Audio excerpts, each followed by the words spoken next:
नेपाल एक ऐसा देश जो मुख्य रूप से दुनिया की सबसे ऊंची चोटी माउंट एवरेस्ट और अन्य सुंदर हिमालयन चोटियों के साथ साथ समृद्ध हिंदू और बौद्ध संस्कृति, कई प्रसिद्ध धार्मिक स्थलों जैसे कि भगवान बुद्ध की जन्मभूमि लुम्बिनी और साहसिक गतिविधियों जैसे कि ट्रैकिंग और पर्वतारोहण के लिए फेमस है। आज वही नेपाल जल रहा है।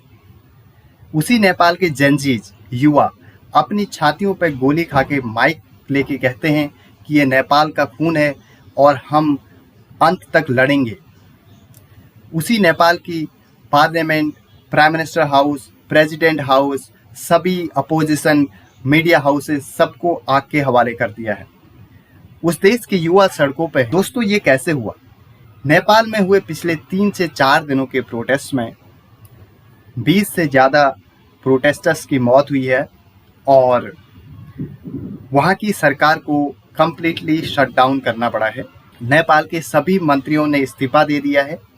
नेपाल के प्राइम मिनिस्टर इस्तीफा देके देश छोड़ के भाग चुके हैं और साथ ही साथ में नेपाल के जो पूर्व प्रधानमंत्री हैं उनकी वाइफ को आग में झुलसा के मार दिया है। नेपाल के वित्त मंत्री को सड़क पर दौड़ा दौड़ा के मारा जाता है। वहाँ के जो विदेश मंत्री हैं उनके साथ भी सेम हश्र किया जाता है। कई जो मंत्रीज हैं उनके घरों में आग लगा के उनके घरों से पैसों को लूट के सड़कों पे उड़ाया जाता है। दोस्तों, ये सब कैसे हुआ?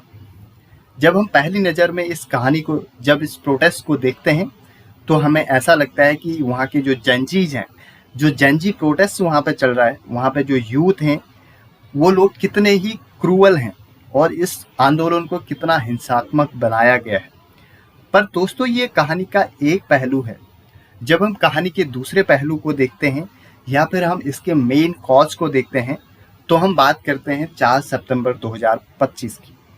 दोस्तों, ये वो दिन है जब नेपाल की सरकार ने कोर्ट के आदेश पर 26 मेजर सोशल मीडिया ऐप्स, जिनमें कि आपका फेसबुक, इंस्टाग्राम, व्हाट्सएप, यूट्यूब, इन सभी को बैन कर दिया।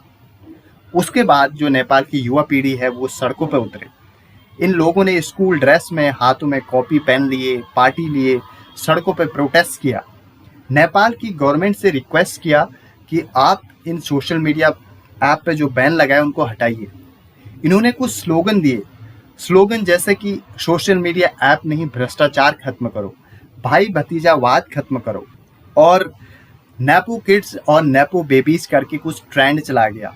इस ट्रेंड में दिखाया कि किस तरीके से यही नेपाल के जो राज घराने हैं या जो पॉलिटिकल लीडर्स हैं, इन लोगों के बच्चे किस तरीके से प्राइवेट जेट्स का यूज करते हैं, किस तरीके से यूरोपियन कंट्रीज में जाके महंगी महंगी ट्रिप्स करते हैं और एक आम नेपाल के आदमी के लिए खाने के लिए भी पैसे नहीं हैं। दोस्तों, ये एक शांतिपूर्ण प्रदर्शन था और जब किसी देश की सरकार अपने ही लोगों को अपने खिलाफ हो रहे प्रदर्शन के कारण अपना दुश्मन समझने लगे और अपने सत्ता से इतना मोह करे कि वो अपने देश के लोगों को एक खिलाफ ही काम करने लगे, तो उस देश की सरकार का यही हश्र होता है। ये सेम चीज़ हुई है नेपाल पे।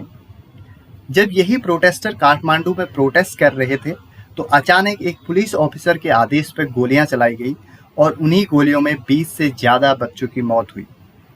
उसके बाद इसी प्रोटेस्ट ने एक हिंसात्मक रूप ले लिया और जो मिला, चाहे वो गाड़ी हो, ऑफिसेस हो, मीडिया हाउसेस हो, प्राइम मिनिस्टर हाउस हो, पार्लियामेंट हो या फिर अपोजिशन लीडर्स के ऑफिसेस हो, सबको जला के राख कर दिया गया। जो भी मिनिस्टर्स मिले उनको पकड़ पकड़ के सड़कों पर दौड़ा के मारा गया, उनके घरों को लूट के उनके पैसों को सड़कों पर उड़ाया गया। दोस्तों, ये एक इतना क्रूअल प्रोटेस्ट था जिसको देख के कई देशों की सरकारों को नींद से जागना होगा। आज नेपाल के प्राइम मिनिस्टर देश छोड़ के भाग चुके हैं या फिर उनका कोई पता नहीं है। नेपाल की मैक्सिमम एरिया को आर्मी के द्वारा कंट्रोल किया जा रहा है। अभी भी प्रोटेस्ट चल रहा है। नेपाल के जो जेनजीज हैं, वहाँ के जो यूथ हैं और जो आम लोग हैं, उनका मानना है कि उनको अब सिर्फ राजशाही चाहिए, उनको अगला प्राइम मिनिस्टर नहीं चाहिए। दोस्तों, कई राजनीतिक विशेषज्ञों का मानना है कि ये एक कॉन्स्पिरेसी भी हो सकती है, ये एक सुनियोजित प्रोटेस्ट भी हो सकता है, क्योंकि जैसा कि हम जानते हैं केपी शर्मा ओली, जिनका हमेशा ही झुकाव चाइना की तरफ रहा है और उन्होंने कई बार भारत के साथ विवाद किया है। उन्होंने बोला कि लिम्पियाधुरा और जो काला पानी है वो नेपाल का है। इन सारी चीज़ों को देख के कहीं न कहीं यूएसए को नेपाल से नफरत थी। यूएसए एक सही समय का वेट कर रहा था और इन्हीं 26 ऐप पे जब बैन लगाया गया तो इसने आग में घी का काम किया। दोस्तों, इन सारी मेजर ऐप को यूएसए की कंपनीज द्वारा कंट्रोल किया जाता है और ये एक ऐसा प्रोटेस्ट जो कि एक शांतिपूर्ण प्रोटेस्ट था, इस प्रोटेस्ट ने रेजिम चेंज का रूप ले लिया। लोगों का कहना है कि कहीं न कहीं इनसाइड से यूएसए के द्वारा इसको सपोर्ट किया गया, जिससे कि केपी शर्मा ओली जो कि चाइना के समर्थक थे, उनकी सरकार को गिराया गया और उनको देश से भागना पड़ा। ये एक सेम पैटर्न है जो कि अन्य इंडिया के आसपास के जो मुख्य देश हैं जैसे कि श्रीलंका, पाकिस्तान, बांग्लादेश और अब नेपाल, इन सभी देशों में सत्ता में बैठे प्राइम मिनिस्टर्स के साथ सेम पैटर्न दोहराया गया। दोस्तों, इस सब को देख के भारत को बहुत सारी चीज़ों को सीखने के लिए मिलता है। जैसे कि अगर आप अपने देश में भाई भतीजावाद और भ्रष्टाचार, आय में असमानता और विकास की गति को धीमा रखेंगे तो किसी भी देश की सरकार के खिलाफ उस देश के युवा उठ खड़े होंगे और ये एक बड़े प्रोटेस्ट का रूप ले सकता है। दोस्तों, हमारे देश की सरकारों को काम करना होगा, काम हमारे देश के विकास के लिए, भ्रष्टाचार और आय में असमानता, इन सभी चीज़ों को खत्म करना होगा।